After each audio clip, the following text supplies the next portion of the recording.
2 ദിവസത്തെ സന്ദർശനത്തിന് വിദേശകാര്യ സെക്രട്ടറി വിക്രം മിശ്രി ചൈനയിലേക്ക് ഈ മാസം 26-27 തീയതികളിലാകും സന്ദർശനം.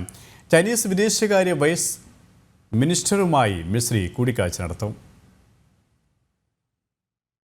ബീജിംഗിൽ 26-27 തീയതികളിലായിരിക്കും വിദേശകാര്യ സെക്രട്ടറിയും ചൈനീസ് വിദേശകാര്യ വൈസ് മിനിസ്റ്ററും തമ്മിലുള്ള കൂടിക്കാഴ്ച നടക്കുക.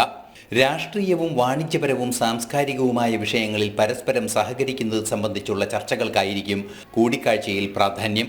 അതിർത്തിയിലെ സേനാവിന്യാസം പിൻവലിച്ചതിന് ശേഷം വിവിധ വിഷയങ്ങളിൽ പ്രതിനിധിതല ചർച്ചകൾ തുടരാനുള്ള ധാരണ ഇന്ത്യയും ചൈനയും തമ്മിൽ യാഥാർത്ഥ്യമായിരുന്നു. ആദ്യഘട്ട ചർച്ചകളുടെ ഭാഗമായി ദേശീയ സുരക്ഷാ ഉപദേഷ്ടാവ് ഉൾപ്പെടെ പ്രതിനിധിതല ചർച്ചകളിൽ പങ്കെടുത്തു. തുടർന്നാണ് വിദേശകാര്യ സെക്രട്ടറിയും വൈസ് മിനിസ്റ്ററും തമ്മിലുള്ള ചർച്ചയ്ക്ക് കളമൊരുങ്ങുന്നത്. 2021 മുതൽ നിശ്ചലമായ ചർച്ചകളാണ് വീണ്ടും പുനരാരംഭിച്ചിരിക്കുന്നത്. ഗാൽവൻ താഴ്വരയിലെ കടന്നുകയറ്റം ഇന്ത്യ ചൈന സഹകരണത്തിന് വിലങ്ങുതടിയായി തീർന്നു. അതിർത്തിയിൽ നിന്നും ഇരു രാജ്യങ്ങളും സൈന്യങ്ങളെ പിൻവലിച്ച് പട്രോളിംഗ് നടപ്പാക്കിയതോടെയാണ് ചർച്ചകൾ പുനരാരംഭിച്ചത്. അയൽക്കാർക്ക് ആദ്യ പരിഗണന എന്ന നയതന്ത്ര തത്വത്തിലൂന്നിയ നിലപാടിലാണ് ഭാരതം മുന്നോട്ടു പോകുന്നത്. മേഖലയിലെ സഹകരണവും സുരക്ഷയും ഉറപ്പാക്കുന്നതോടെ പുതിയ സാധ്യതകളാണ് ഭാരതവും ചൈനയും തമ്മിൽ തുറന്നു കിട്ടുന്നത്. ന്യൂസ് ഡെസ്ക്, ജനം.